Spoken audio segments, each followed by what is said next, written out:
জীবনের শেষ নিঃশ্বাস পর্যন্ত এই পাপ থেকে বেঁচে থাকবো, তবে তাদের সফলতা কেউ ঠেকাইতে পারবে না। ফামান যুহজিহা আনিন নার ওয়া উদখিলাল জান্নাহ, যেই ব্যক্তি আগুন থেকে মুক্তি পেল, জান্নাতে প্রবেশ করলো, ফাকাদ ফাজ, আল্লাহ বলছে সে জিতে গেল, সে জিতে গেল। কে জিতছে? কে জিতছে? যে আগুন থেকে বেঁচে গেল, জান্নাতে ঢুকলো, সে জিতছে। কে জিতছে? কে জিতছে? যে 3 গোল দিছে সে। কে জিতছে? বলেন বলেন, মুখস্থ করেন, ঠোঁটের মধ্যে নিয়ে আসেন, দেখেন না মুখের থেকে হৃদয় ঢোকে কিনা। কে জিতছে? নাকি যে ছক্কা মারছে? কে জিতছে? নাকি যে চাকরি পাইছে? কে জিতছে? নাকি যে নেতা হইছে? কে জিতছে? নাকি যে ব্যবসায়ী হইছে? কে জিতছে? যার বাপের 20 বিঘা জমি সে, নাকি যে আগুন থেকে মুক্তি পাইছে? সফলতা আল্লাহর কাছে জান্নাত ছাড়া আর কিচ্ছু না। এই পৃথিবীতে এমন কিছু নেই যেটা পেলে আল্লাহ মানুষকে সফল বলেছে। আল্লাহ বলেছে যে আগুন থেকে রেহাই পেল, জান্নাতে প্রবেশ করলো, ফাকাদ ফাজ, সে জিতে গেল। তো ইয়া আল্লাহ, সে কত গোলে জিতলো, কত রানে জিতলো? আল্লাহ ফাজা ফাউজান আযীমা, সে পৃথিবীতে যত শ্রেষ্ঠ, এই মানুষের জন্য যত শ্রেষ্ঠ কিছু আছে সবচাইতে বড়টা জিতছে সে। এর চেয়ে আর কিছু বড় নেই। লুকমান হাকিম বলেছিল, আল্লাহ মুহাম্মদ সাল্লাল্লাহু আলাইহি সাল্লামকে বলতেছেন, ওয়াইদ ক্বালা লুকমান, আল্লাহ বলল যে আর স্মরণ করুন যখন লুকমান বলেছিল তার পুত্রকে, ইয়া বুনাই ওয়া হুয়া ইয়াইবনি, তার পুত্রকে যখন সে বলেছিল ওয়া হুয়া ইয়াইদুহু, ওয়াজ করতেছিল। কি করতেছিল? কি করতেছিল? আমি কি করতেছি এখানে আজকে? গত বছর এখানে কি হয়েছে? এর আগের বছর যত হুজুর আসে কি করে এখানে? যত শ্রোতা আছে কি শুনে এখানে? ওয়াজ শোনে। লুকমান হাকিম তার ছেলেকে ওয়াজ করছে। এদেশের বাপেরা হুজুর নিয়ে এসে ছেলেকে ওয়াজ শোনায়, নিজেরা ওয়াজ করে না। যেদিন বাপ তার ছেলেকে ওয়াজ করবে, স্বামী তার স্ত্রীকে, দাদা তার নাতিকে, নাতি তার দাদাকে, মা তার মেয়েকে, বাপ তার মেয়েকে, চাচা তার ভাতিজিকে, মামা তার ভাগ্নিকে, ভাগিনাকে, পাড়া প্রতিবেশী তার পাড়া প্রতিবেশীকে যেদিন ওয়াজ করবে, সেই দিন ওই একটা ইসলামের বিধানকে প্রস্তুত করার জন্য 2-4টা সুন্নতকে ছোট করা লাগবে না। সেদিন সবাই জেনে যাবে। কেমন? ওয়াইদ ক্বালা লুকমান, স্মরণ করুন লুকমান লিবনি, তার ছেলেকে ওয়াজ করছিল, ওয়া হুয়া ইয়াইদু, ওয়া হুয়া ইয়াইদু, তার ছেলেকে সে ওয়াজ করছিল কি, ইয়া বুনাই, ও আমার আদরের ছেলে, লা তুশরিক বিল্লাহ, তুমি আল্লাহর সাথে শরীক করিও না, ইন্না শিরকা লাযুলমুন আযীম, হে আমার ছেলে, শিরক পৃথিবীর যত অপরাধ উপস্থিত আছে সবচেয়ে বড় অপরাধ। এখন প্রশ্ন হতে পারে, 1000 লিটার মদ খেলে আর শিরক করলে কোনটা বড় অপরাধ? এখানে কোরআনুল কারীমে সূরা লুকমান আল্লাহ বলছে যে ইন্না শিরকা লাযুলমুন আযীম, নিশ্চয়ই শিরক সবচেয়ে বড় অপরাধ। প্রশ্ন আসতে পারে, এই দেশের নেতারা কয়েক হাজার কোটি টাকা দুর্নীতি করে নিয়ে চলে গেছে, হিসেব হবে মানুষের টাকা, কার টাকা? মানুষের টাকা। হিসেব আল্লাহ মাফ করবে না। যার টাকা মারছে তারা মাফ করবে তারা, যদি তারা মাফ না করে তাহলে তাদেরকে নেকি দিয়ে দিতে হবে। যদি ওই লোকের কাছে, নেতার কাছে আর নেকি নাই, তবে এই দেশের নেতাদের কাছে বহু নেকি আছে। বলেন তো কেন? এই মসজিদ মাদ্রাসার লোকেরা নেতার কাছে যায় 2 লাখ টাকার জন্য দাঁড়ায় থাকে। ওর বাপ কি করতে তুই যে 2 লাখ টাকার জন্য গেলি? ও কোথেকে টাকা আনবে? এই ওর বাপ কি করতো আমি চিনি না, ওর বাবারে। ও নিজে কি করতো? এই মসজিদে 1 লাখ, ওই মাদ্রাসায় 2 লাখ, ওই স্কুলে 5 লাখ, ওই এতিমখানা মেয়ের বিয়েতে 10 লাখ আনে করতে গেলে টাকা। ওর বাপের কয় বিঘা জমি ছিল রে? ও কি ব্যবসা করে? কত ব্যবসার নাম কি? ওর কাছে যায় দাঁড়ায় থাকো টাকার জন্য। তো টাকা যেহেতু দিচ্ছে, যেখান থেকেই আনে, যেহেতু টাকা দিচ্ছে, এ ভাই আমি আওয়ামী লীগ বিএনপি বলছি না ভাই, চোর বদলানোর কথা আমি বলি না, কি বদলানোর কথা আমি বলি না। আমার কথা হচ্ছে যে শাসনে আছে, আল্লাহ তার মধ্যে যত কল্যাণ আছে তা আমাকে গ্রহণ করা তৌফিক দিক, তার ভিতরে যত অনিষ্টতা আছে আল্লাহ তা থেকে আশ্রয় দিক। আমি তার সাথে পাঙ্গা ঝামেলা যেতে চাই না। তার ভিতরের ভালোটাকে ব্যবহার করে সমাজকে সুন্দর করতে চাই, তাকে সংশোধন করতে চাই, তাকে বদলাতে চাই না। কি করতে চাই না? বদলাতে চাই না, কারণ আমি নামই জানি না তাকে বদলায় কাকে নিয়ে আসবো, সবাই চোর। ঠিক আছে? তো সংশোধন লাগবে, বদলানো লাগবে না। কি লাগবে না? সংশোধন লাগবে। আল্লাহ আমাদেরকে সংশোধন হওয়ার তৌফিক দান করুন। তো 2000 কোটি টাকা যদি কেউ চুরি করে বিদেশ নিয়ে চলে যায় বা দেশে রেখে দেয় বা কিছু একটা করে, তো যাদের টাকা সে মারবে আল্লাহ বলবে যে আমি মাফ করবো না। তো সে বলবে যে তোমার টাকা তো মেরে দিয়েছি, কি করবো? সে লোক বলবে যে নাকি দাও। তো এখন এই যে মসজিদে 2 লাখ দেয়, মাদ্রাসায় 2 লাখ দেয়, এতিম বাচ্চাদের বিয়ে করা, দেখলো ভালো কাজ নাকি খারাপ কাজ? পাহাড় সমান নেকি থাকবে না তার কাছে, কারণ সে প্রচুর দান করে। কি করে? ও এখানে আরেকটা কথা বলা ভালো, যদি সুনামের জন্য, দানবীর জন্য দান করে তাহলে নেকি ওটাই নাই। ওটা রিয়া হয়ে উল্টো ওটা একটা গুনায় পরিণত হবে, কেমন? আর যদি মন মানসিকতা ভালো হয়, একটু মন নরম, ভালো মন মানসিকতা, একটা এতিম বাচ্চা বিয়ে করে দিচ্ছে, যা কিছু টাকা দাও হয়ে যাক, অথচ টাকাটা কিন্তু সে চুরি করে, ডাকাতি করে, বদমাইশি করে, কিছু হালাল আছে কিছু হারাম আছে মিশ্রিত, কেমন? কিছু হালাল কিছু, ওটা সরি নেতা বলবো না, ওটা ব্যবসায়ীরাও করে, 2 নাম্বার 4 নাম্বার 6 নাম্বার মালামাল বিক্রি করে নাকি করে না? গ্রামের মোড়লে করে, ওটা কিন্তু নেতা না। আপন বড় ভাইয়ে করে, রাস্তার জমি নিজে নিয়ে ছোট ভাইকে ওই পিছের জমি দিয়ে দেয়, বোনের সাথে ভাইয়ে করে। তো আমি আসলে শুধু নেতা বলবো না, আমি আসলে আমরা মানুষ, এই সমাজের মানুষগুলো আমরা খারাপ। ভাই হিসেবে ভাইয়ের সাথে খারাপ, ভাই হিসেবে বোনের সাথে খারাপ, ছেলে হিসেবে বাপের সাথে খারাপ, নেতা হিসেবে সমাজবাসীর সাথে খারাপ, ব্যবসা হিসেবে কাস্টমারের সাথে খারাপ, স্বামী হিসেবে স্ত্রীর সাথে খারাপ, বাপ হিসেবে ছেলের সাথে খারাপ। এটা হচ্ছে আমাদের স্বভাব, বুঝে আসছে? তো আসলে কোনো একটা লোককে এইভাবে দোষ, মানে নেতা হয়েছে এই জন্য দোষ, এটা না, আসলে আমাদের স্বভাবগত যাতে এই দেশের মানুষের আমরাই খারাপ, বুঝে আসছে না আসলে আপনার? তো এখন ইন্না শিরকা লাযুলমুন আযীম, লোকমান বলছে যে ছেলে তুমি আল্লাহর সাথে শিরিক করিও না। কেন? বলে যে শিরিক সবচেয়ে পৃথিবীর বড় অপরাধ। তো এখন যদি আপনি প্রশ্ন করেন কত বড় অপরাধ, 1,00,000 কোটি টাকা যদি মারিয়ে দেওয়া হয়, এটা কিয়ামতে আল্লাহ মাফ না করলে, এ হলো চোর যে টাকা মারছে, এ হলো যার সম্পদ তারা, বা সে একক বা তারা অধিক, এর যত নেকি আছে একে দিতে হবে। দিতে আর নেকি নেই, কিন্তু লোক বাকি আছে। এখন এই পৃথিবীতে এমন একটা মানুষ আছে যার গুনাহ নাই? আছে? একটা মানুষ কি পাওয়া যাবে যার গুনাহ নাই? তো এখন এই যে ওই যে চোর বাটপার অন্যের হক মেরে খাইছে, এর কাছে আর নেকি নাই, এখন লোক বাকি আছে যাদের হক এর কাছে রয়ে গেছে, এদের গুনাহগুলো সব এর কাছে আসবে। ইন্না লিল্লাহি ওয়া ইন্না ইলাইহি রাজিউন।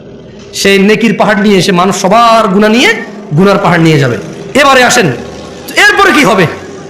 এর সমস্ত নেকি শেষ, সব মানুষের গুনাহ এর কাছে চলে আসছে, এইবার কি হবে ওর? এটা প্রশ্ন থাকতে পারে না? ধরে নেন ওর শিরিক করে নাই, কি করে নাই? আল্লাহ বলছে যে ইয়াগফিরু লিমান ইয়াশা, যাকে খুশি মাফ করে দিবে। বুঝতে পারি নাই কি বলছে আল্লাহ? আরে ভাই, চোখদারকে উৎসাহিত করতেছি না, ভুল বুঝিয়েন না আপনারা। আবার অধিকাংশ চোরই মুশরিক বেনামাজি, অধিকাংশ চোর মুশরিক বেনামাজি, অধিকাংশ চোর ডাকাত আল্লাহকে অস্বীকারী।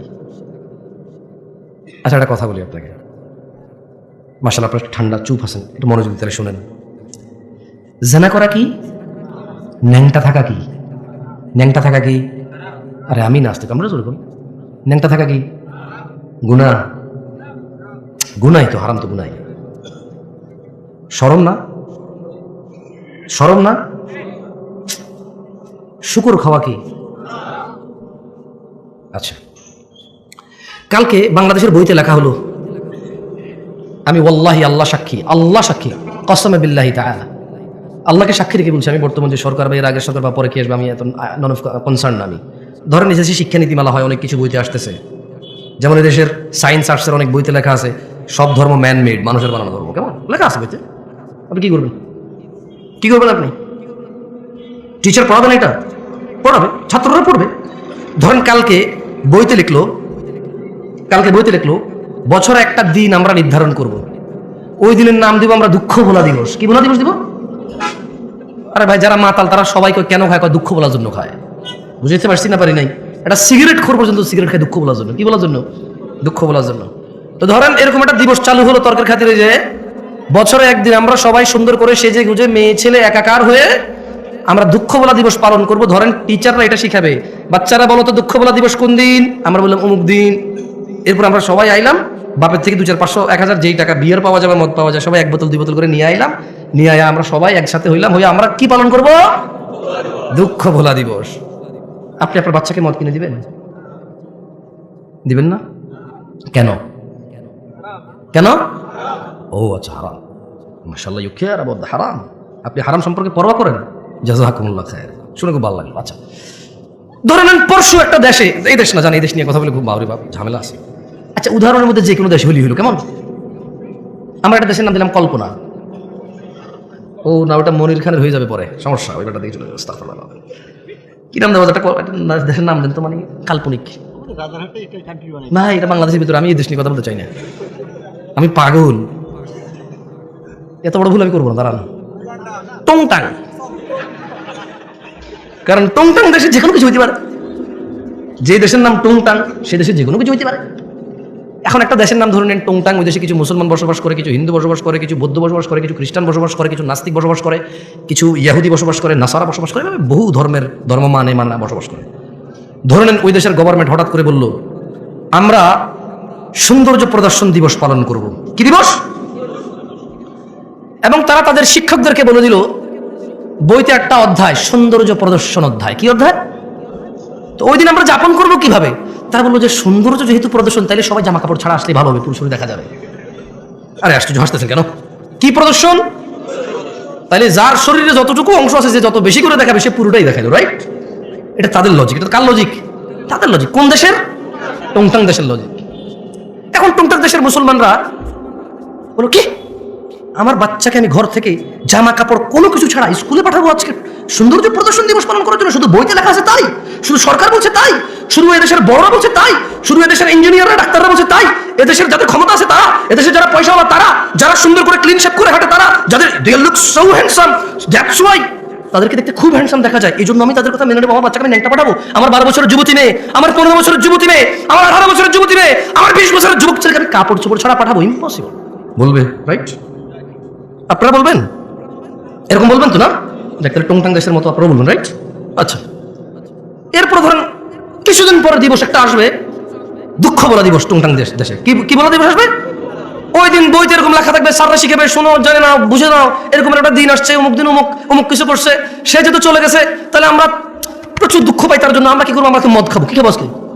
টংটাং দেশ যে কোনো কিছু হইতে পারে ভাই। এখন টংটাং দেশের মুসলমানরা হয়তো বলো কি আস্তাগফিরুল্লাহ, কি পাগল নাকি রে ভাই? ও আমার ক্ষমতায় আছে, ও আমার নেতৃত্বে আছে, আমাকে শাসন করবে, অন্যায়ের প্রতিবাদ করবে, আমি ভালো করলে পুরস্কৃত করবে, খারাপ করলে শাস্তি দিবে। ও মদ খাওয়াবে কেন আমার বাচ্চা কাচ্চাকে? টংটাং দেখছে মানুষ এটা মেনে নেবে না, বাচ্চাকে বলবে আজকে স্কুলে যাওয়ার দরকার নাই, যা হয় হবে, বাদ দাও। বলবে কি না? আপনারা কি করবেন? তো এই যে যারা আমাদের জন্য, ভাষার জন্য, স্বাধীনতার জন্য, আমাদের জন্য এই পৃথিবী ছেড়ে চলে গেল,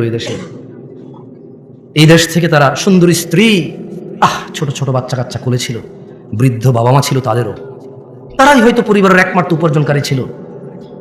ওর স্ত্রীর গর্ভে একটা 9 মাসের বাচ্চা ছিল। ও বেচারা ভাষার জন্য হোক, স্বাধীনতার জন্য হোক, ওর স্ত্রী সন্তানের ইজ্জত রক্ষার জন্য হোক, আর পরাধীনতায় বিরক্ত হয়ে নিজের পরবর্তী প্রজন্মকে স্বাধীন একটা রাষ্ট্রে দিয়ে স্বাধীনতা দিয়ে যাওয়ার জন্য হোক, ও বেচারা লড়াই করতে চলে গিয়ে জীবন দিয়ে দিল। ওর বাচ্চাটা ভূমিষ্ঠ হলো ইয়েতিম হয়ে।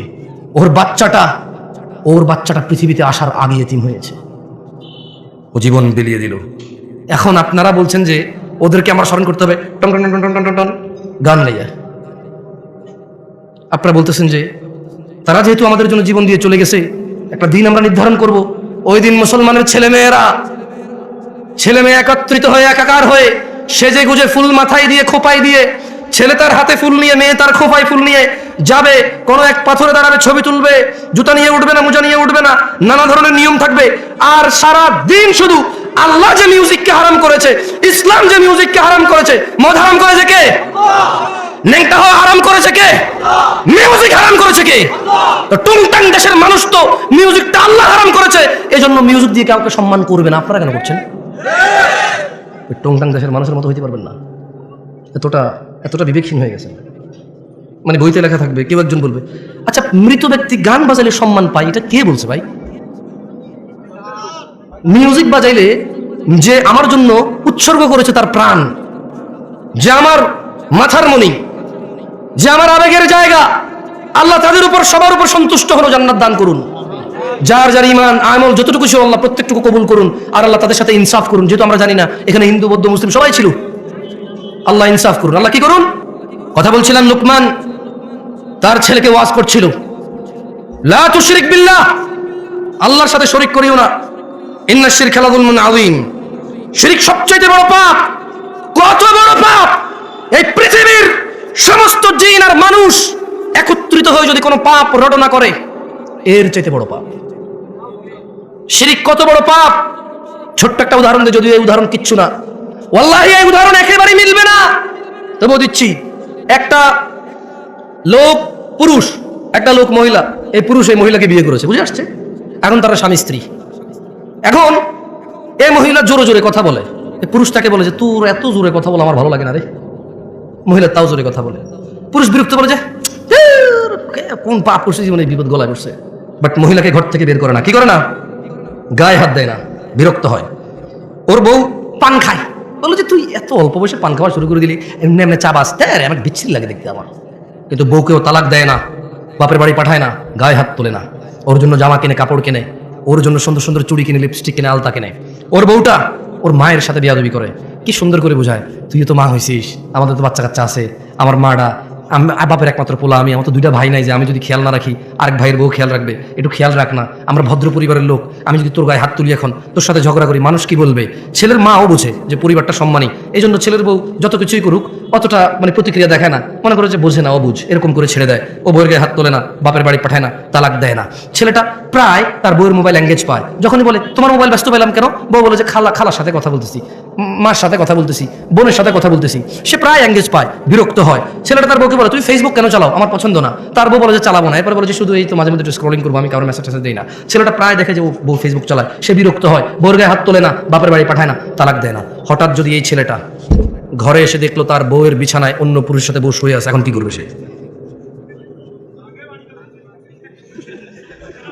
কেন রাগে মেরে ফেলবে কেন? ও কি ইসলাম বোঝে না? ও তো মুসলমান ছেলের কথা বলতেছি আমি। তুমি কোন ছেলে, তুমি কোন ধর্মের ছেলে?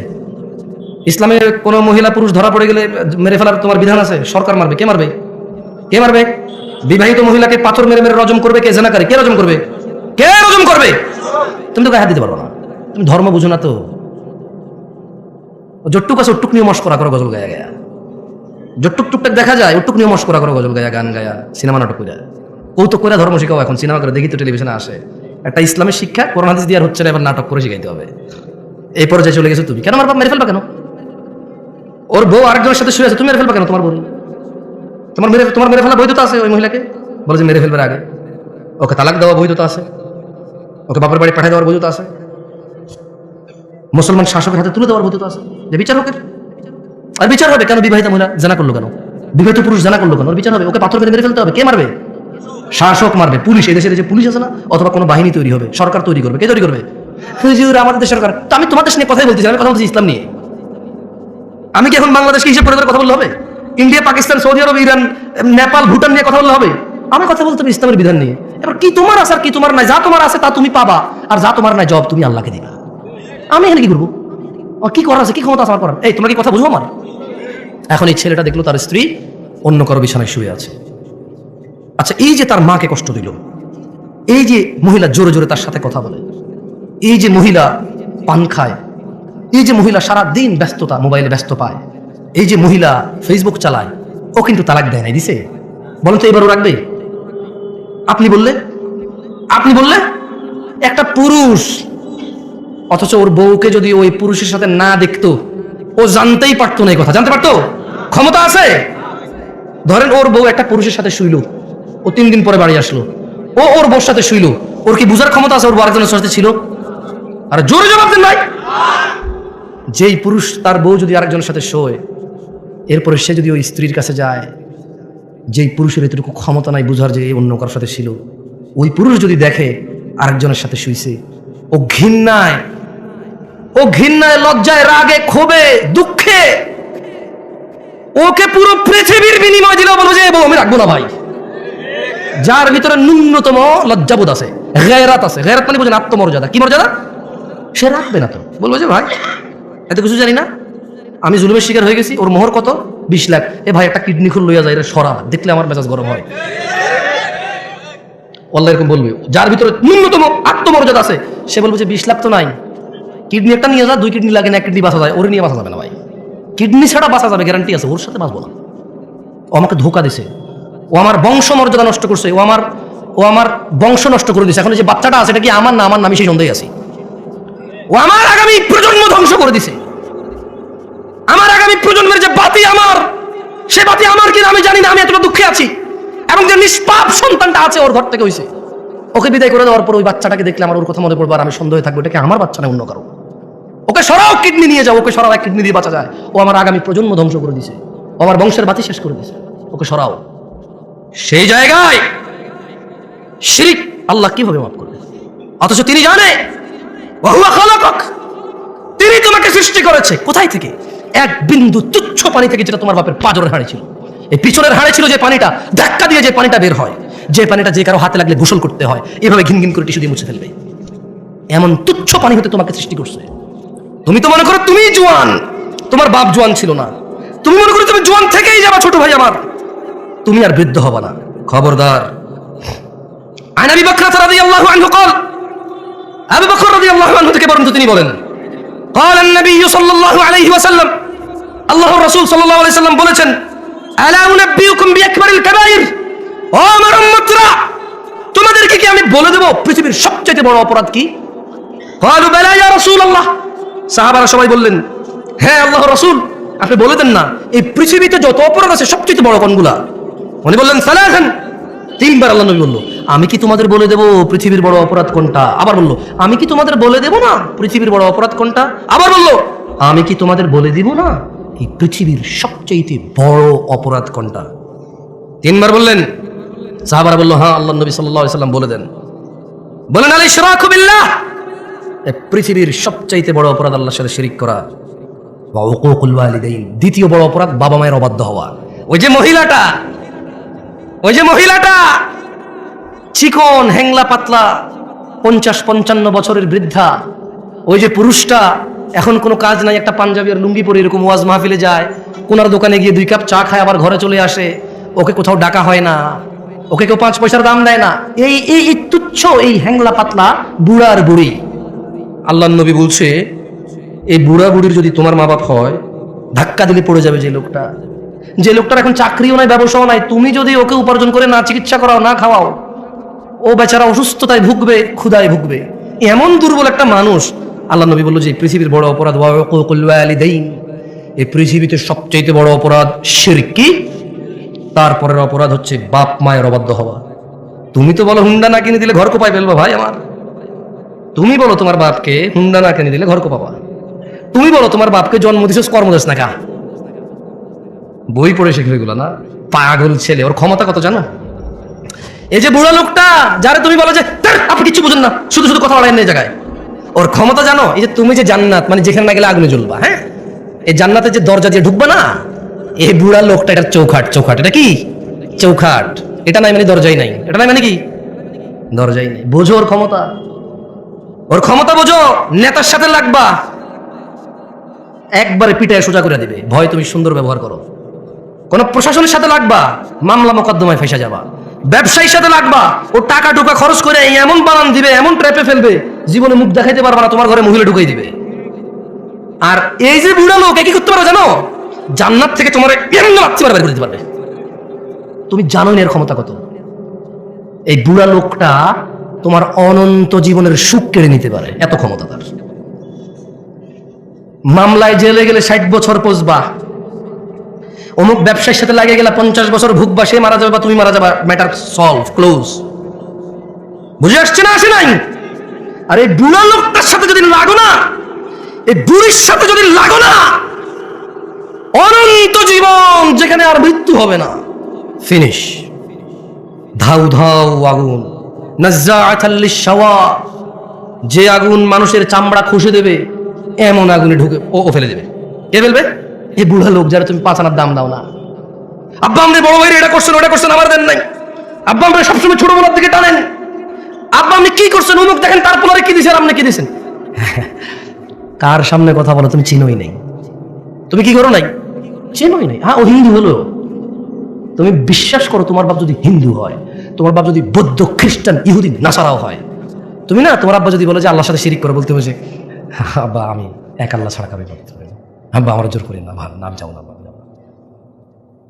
ইব্রাহিম আলাইহিস সালাম একজন নবী, খলিলুল্লাহ, রাসূল, সুবহানাল্লাহ, উনি মিথ্যা কথা বলছে, চিন্তা করেন। তারপর বাপের সাথে বিয়ে করতে পারে নাই। বাপে বলছে যে ইব্রাহিম আসো আমরা পূজা করি। ইব্রাহিম আলাইহিস সালাম হঠাৎ করে বলছে, আব্বা আমার খুব খারাপ লাগতেছে। কি লাগতেছে? আব্বা আমি অসুস্থ ফিল করতেছি, আমার যাইতে ভালো লাগতেছে না। বাপ বলে যে ঠিক আছে, যেহেতু অসুস্থতা ফিল করতেছে বাদ দাও। ওহি পাঠায় কে? উনি খলিলুল্লাহ, আল্লাহর বন্ধু। কার বন্ধু? আল্লাহর বন্ধু।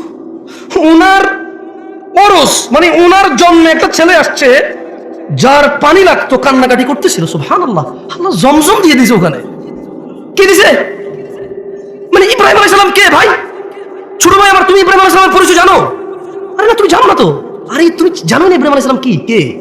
উনি ওনার স্ত্রী আর সন্তানকে রেখে মরুভূমিতে চলে গেছে। স্ত্রী সন্তানের জন্য আল্লাহ খলিল, ইব্রাহিম আলাইহিস সালাম আল্লাহর বন্ধু, বন্ধুর বউ বাচ্চা কষ্ট পাচ্ছে, আল্লাহ ওখানে জমজম দিল। কি এতে খাদ্যও আছে, পানিও আছে। মানে তুমি কলা খাইলে যেরকম খাদ্য হয়, ভাত খাইলে যেরকম খাদ্য হয়, পানি খাইলে যেরকম 30টা মেটে পানি হয়, জমজমের পানিতে খাদ্যের গুণাগুণ আছে, পানির গুণাগুণ আছে। তুমি বুঝছো? এখন তো মরে হলে তো কিচ্ছু নাই, তুমি পানি খেয়ে বেঁচে থাকতে হবে। সুবহানাল্লাহ, এত ভালোবাসে আল্লাহ ইব্রাহিম আলাইহিস সালামকে। এত ক্ষমতাবান মানুষ, এত ক্ষমতাবান মানুষ। বাপ বললো যে চলো পূজা করবা। আব্বা আমার খুব খারাপ লাগতেছে। আব্বা বললো যে আরে আমার ছেলেটা খারাপ লাগতেছে, আচ্ছা ঠিক আছে যাও। তুমি বুঝছো? বলা যাবে না আব্বা আপনি মুশরিক, আর তুমি বলো যে আব্বা আপনি বেকার, আব্বা আপনি জুয়া খেলেন, বাপারে মারতে যাও। তুই কি করছিস? জুয়া খেলতো সারাদিন। আমার ও আল্লাহর বান্দা, জুয়া কি তোর সাথে অপরাধ রে? জুয়া তোর সাথে অপরাধ? তোর বাপের, তোর বাপ নেশা করে, তোর সাথে অপরাধ বেটা। হ্যাঁ, এই নেশাখোরটাই তো খাচ্ছিস এখন পর্যন্ত, এই জুয়ারিটা তো খাচ্ছিস এখন পর্যন্ত। এখন পর্যন্ত যে বিয়ে করতে যাবি না, ওর পোলা হিসেবে তোর কাছে মেয়ে দিবে মানুষ। তোর অত যোগ্যতা নেই, তোর মেয়ে দিবে কে? এই এত খারাপ মানুষটা এখনো তোর ছত্র ছায়া আছে, তোর ছায়া হয়ে আছে রে। এত খারাপ লোকটা এখনো তোর ছায়া, এখনো তুই ছাদের নিচে বৃষ্টি থেকে রোদ থেকে বাঁচিস, ওর বানানো। এখনো যে অমুক জায়গায় ঘুষে দিয়ে আমাকে দাঁত ভেঙে ফেলছিস, কার ছেলে? অমুকের। আরে ওর বাপটা তো খুব মিশুক মানুষ, আমাদের বন্ধু মানুষ ছিল। আচ্ছা ছাড়ো, আমি ওর বাবার সাথে কথা বলবো। এই যে তুই মারামারি করছিস, ওর জন্য বেঁচে গেছিস রে ছোট ভাই আমার। কত ক্ষমতাবান মানুষের সাথে বেয়াদবি করিস। ছোট ভাই আমার, বাপ মায়ের সম্মান কর। পৃথিবীর সবচেয়ে বড় অপরাধ হচ্ছে আল্লাহর সাথে শিরিক করা, ওয়া উকুকুল ওয়ালিদাইন, পিতামাতার সাথে অন্যায় আচরণ করা। যাই হোক, ওয়াজালাসা ওয়া কানা মুত্তাকিয়ান ফাকাল, আল্লাহর নবী হেলান দেওয়া ছিল, দুইটা অপরাধের কথা বললো। একটা কি? একটা কি? আরেকটা কি? এই তৃতীয় একটা অপরাধের কথা বলতে গিয়ে ওয়াকানা ওয়াজালাসা ওয়াকান, উনি এভাবে হেলান দিয়ে বসা অবস্থায় এই দুইটা বলছে। কিভাবে হেলান দেওয়া অবস্থায়? যে কোনো ভাবে উনি হেলান দেওয়া ছিল, ঠিক আছে? তো এরপরে উনি হেলান থেকে উঠে গেছে, উঠে গিয়ে বললেন আলা ওয়া কাউলু জুর, মিথ্যা সাক্ষ্য দেওয়া। কি সাক্ষ্য দেওয়া? কি সাক্ষ্য দেওয়া? কি সাক্ষ্য দেওয়া? এই দেশে একজন লোকের জেল হয়ে গেছে, খারাপ মানুষ ছিল বলে। ওই সাক্ষীকে পরে ধরার পরে বললো যে আমি দেখি নাই কখনো। দেখেন, পৃথিবীর সবচেয়ে বড় অপরাধ শিরক, তারপরে বাপ মা। আল্লাহ নবী হেলান দিয়ে বলছেন দুইটা কথা। এরপর তিনি সাডেনলি হেলান থেকে উঠে গেছে, উঠে গিয়ে বললো যে আলা আলা ওয়া কাউলু জুর, এবং মিথ্যা সাক্ষ্য দেওয়া। قال فما زال يكررها حتى قلنا ليت له سكت। আল্লাহর নবী হেলান দিয়ে উঠছে, ছোট ভাই আমার মিথ্যা সাক্ষী দিস না, বোন আমার মিথ্যা সাক্ষী দিও না। আল্লাহর নবী হেলান থেকে উঠে গিয়ে বলল মিথ্যা সাক্ষী দেওয়া, মিথ্যা সাক্ষী দেওয়া, মিথ্যা সাক্ষী দেওয়া, মিথ্যা সাক্ষী দেওয়া, মিথ্যা সাক্ষী দেওয়া। সাহাবারা সবাই বললেন ওহো, উনি বলতেইছিলেন। আমরা সবাই ইতস্ত বোধ করলাম যে আহা, এইবার যদি আল্লাহ নবী একটু চুপ করতো, এইবার যদি আল্লাহ নবী একটু নীরব হইতো। এই মিথ্যা সাক্ষ্য দেওয়ার কথা উনি বলতেছিলেন, রিপিট again and again। তিনি এটা বলছেন। সাহাবারা ভাবতে বাধ্য হলেন, ও আল্লাহ নবীর কষ্ট হচ্ছে, বলতেছে যদি উনি একটু আবার বন্ধ করতে বলা। মিথ্যা সাক্ষ্য দেওয়া এত বড় অপরাধ, বুঝে আসছে? কিরে এতে ওইটা বেশিরভাগ ছোট বলা বানি করে, এগুলা ঢিল মারছে গাছের নামে, পড়ছে যায় জানালায়, ভেঙে গেছে গ্লাস। তো বাড়ি গেলাম যে কে মারছে, তুই দেখছিস? আমি দেখি নাই। কি বলে আমি দেখি নাই। ছোট ভাই, মিথ্যা সাক্ষ্য দেওয়া পৃথিবীর বড় অপরাধ। যাই হোক, আমি আমার বক্তব্য লম্বা করবো না, তবে একটা কথা বলছিলাম যে তোমাদের একটা অপরাধের কথা বলে যাবো, যে অপরাধ তোমাদেরকে কখনোই জান্নাতে নিয়ে যাবে না। আর তোমাদের এই একই অপরাধের কথা বলে দেবো, বলছিলাম যে অপরাধ তোমাকে জান্নাতে, যে আমল তোমাকে জান্নাতে নিয়ে ছাড়বে। জান্নাতে যেতে রাজি আছো? কারা কারা জান্নাতে যেতে রাজি? আল্লাহ আমাদের কবুল করুন।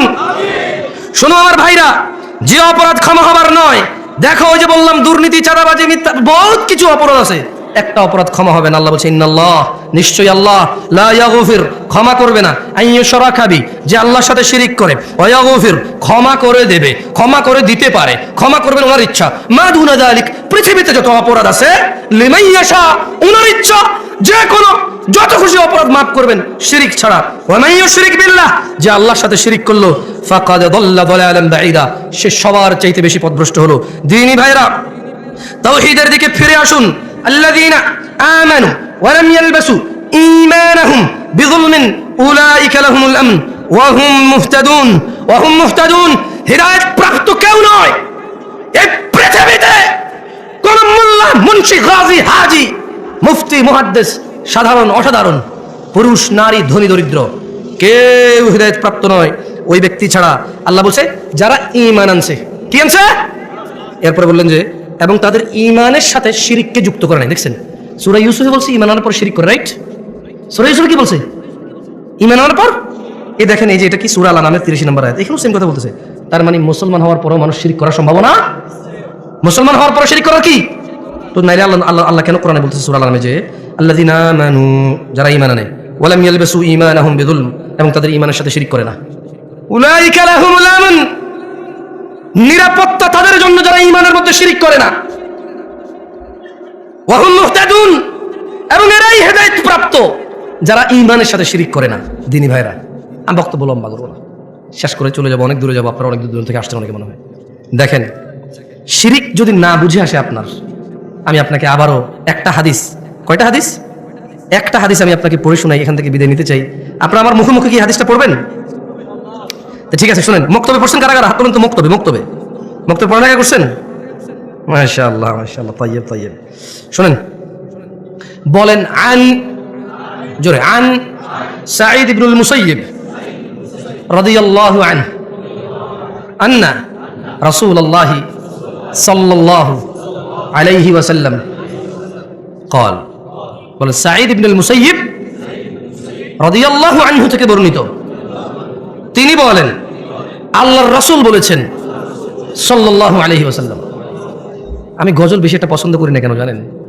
কারণ গজলে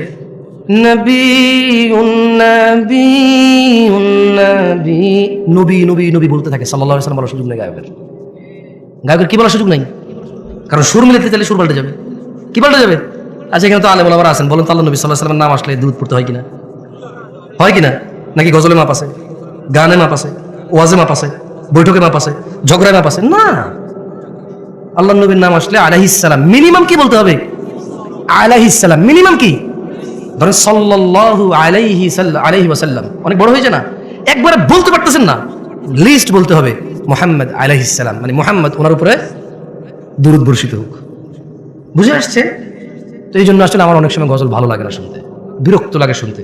কারণ আল্লাহ রাসূল সাল্লাল্লাহু আলাইহি ওয়াসাল্লামের নাম এতবার বলে, বাকিরাও মাথা নাড়ায়, শ্রোতাও বলে না, গায়কও বলে না, কেউ বলে না, সুযোগই নেই। কারণ পরে সুরই মিলবে না। পরে কি মিলবে না? বলেন, সুর মিলানো জরুরি নাকি আল্লাহ নবী সাল্লাল্লাহু আলাইহি ওয়াসাল্লামকে সম্মান করা জরুরি? যাক, বলেন বাইনানা ওয়া বাইনাল মুনাফিকিন, বাইনানা ওয়া বাইনাল মুনাফিকিনা, জোরে বলেন সবাই, শুহুদুল ইশা ওয়াস সুবহ লা ইস্তাতিউনাহুমা। এখানে বলছে যে আল্লাহ নবী সাল্লাল্লাহু আলাইহি ওয়াসাল্লাম বলেছেন, মুসলমান আর মুনাফিকের মধ্যে পার্থক্য হচ্ছে ফজর আর ইশায় উপস্থিত হওয়া, মুনাফিকরা পারে না।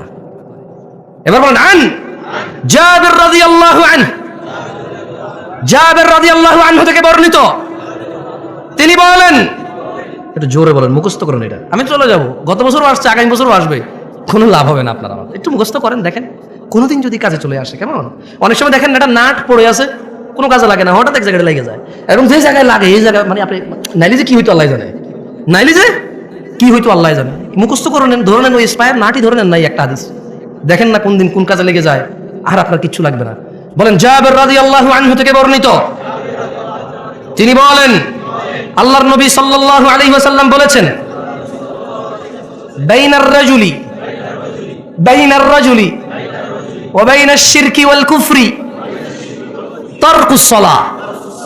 বান্দা শিরক ও কুফরের মধ্যে পার্থক্য হচ্ছে নামাজ ত্যাগ করা। এখন আপনারা শিরক, কুফরি, মুনাফিকি এগুলোর কি পরোয়া করবেন? আপনাদের ব্যাপার। তবে একটা আয়াত পড়ে বিদায় নিব।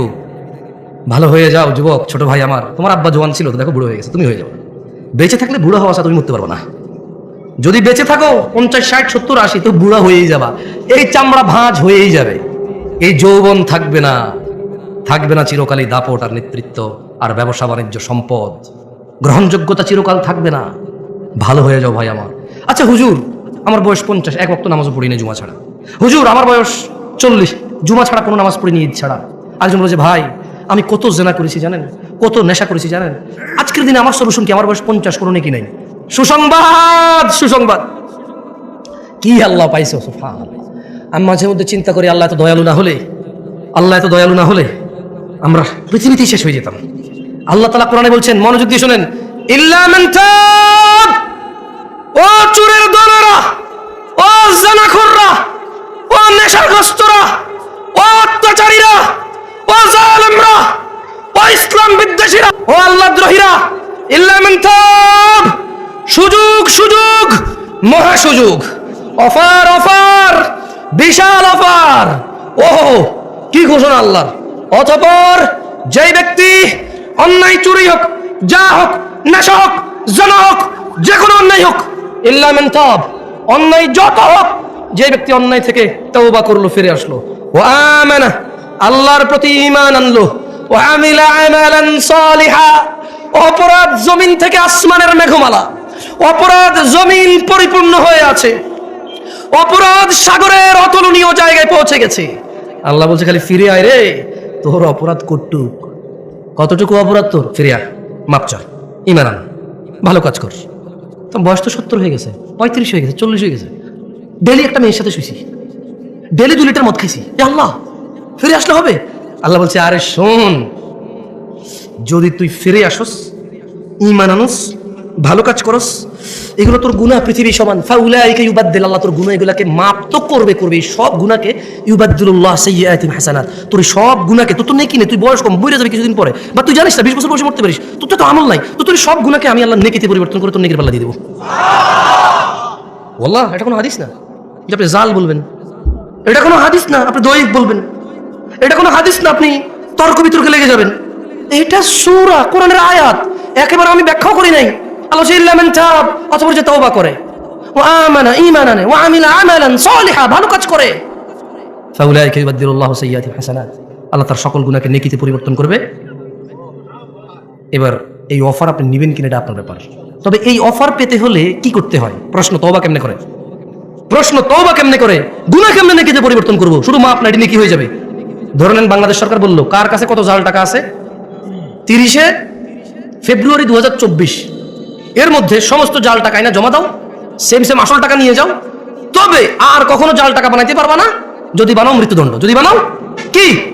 এখন এক লোক বললো যে এই যে বললো সমস্ত জাল টাকায় আসল টাকা দিবে, আমার কাছে 20,000 কোটি টাকা আছে জাল টাকা, ধরেন গভর্নমেন্ট বললো যে ডাজন্ট ম্যাটার, যত আছে 20,000, 50,000, 1 লাখ কোটি টাকা থাক, ডাজন্ট ম্যাটার, তবে আজকে এখানে জমা দিতে হবে, এই টাইমের ভিতরে জমা দিলে তোমার এই যত টাকা জাল আছে অত টাকার বিনিময়ে আসল টাকা দেবে সরকার, এবং এরপরে আর তোমাকে কি করবে, যদি এরপর অপরাধ করো মৃত্যুদণ্ড, এরপর অপরাধ করো কি। এখন বলছে 50,000 কোটি টাকা, কেউ কি মিস করবে এটা? আল্লাহ এরকমই বলতেছে যে যত অপরাধ আছে শর্ত হচ্ছে বেঁচে থাকা অবস্থায় মাপ চাইতে হবে। কখন? শর্ত কি? কেউ কি বলতে পারেন কে কতদিন বাঁচবেন? আমি পারি না ভাই, আপনি বলতে পারেন কতদিন বাঁচবেন তুমি? আরে কি করে, ডিজিটাল দেশে কেউ জানে না কবে মরবে, আফসোস। তো কি শিখলা, বুদ্ধি কি তেলে তোমার, তুমি এত বিচক্ষণ মানুষ, কবে মরবে না একটু পরে সম্ভব হতে পারে, একটু পরেই হয়ে যেতে পারে, এখানে বসা অবস্থা হতে পারে, এই বক্তা এখানে দাঁড়ানো অবস্থা হইতে পারে, এই শ্রোতা এখানে বসা অবস্থা হইতে পারে মৃত্যু। তো এই যে সমস্ত গুনাহকে নেকিতে পরিবর্তন করার একটা শর্ত আছে, কি? সবগুলা গুনাহ যা হয়ে গেছে এই এখন বলতে হবে, এখন আস্তাগফিরুল্লাহ, আল্লাহ আমাকে মাফ করেন, আমি আর কোনোদিন গুনাহ করবো না, যদি গুনাহ করি আপনি তো জানবেন আপনার সাথে কি লুকাই গুনাহ করতে পারবো নাকি, তবে আমার সব গুনাহ আপনি মাফ করে দেবেন, আমি আর গুনাহ করবো না, বাস মৃত্যু পর্যন্ত আপনি তৌফিক দেন যাতে আপনার উপর ঈমান রেখে ভালো কাজ করে মরে যাই, আর খারাপ কাজ করবো না। আল্লাহ বলছে সব নেকি হয়ে যাবে। এখন আপনাদের সিদ্ধান্ত ভাই, আমি তো আপনাদের আসলে কিছু দিতে পারবো না, আপনাদেরকে ফু দিয়ে পারবো, বলে যেতে পারবো। আকুলু কওলি হাদা আস্তাগফিরুল্লাহ লি ওয়া লিসাইরিল মুমিনিন ফাস্তাগফিরুহু ইন্নাহু হুয়াল গফুরুর রহিম। আমি আল্লাহর কাছে আপনাদের সকলের জন্য এবং আমার জন্য ক্ষমা চাই, আল্লাহ আমাদের সবাইকে মাফ করুন। আপনারাও আপনাদের জন্য মাফ চাইন আল্লাহর কাছে, আমি আমার জন্য আল্লাহর কাছে মাফ চাইবো। সুবহানাকাল্লাহুম্মা ওয়া বিহামদিকা আশহাদু আল্লা ইলাহা ইল্লা আনতা আস্তাগফিরুকা ওয়া আতুবু ইলাইক।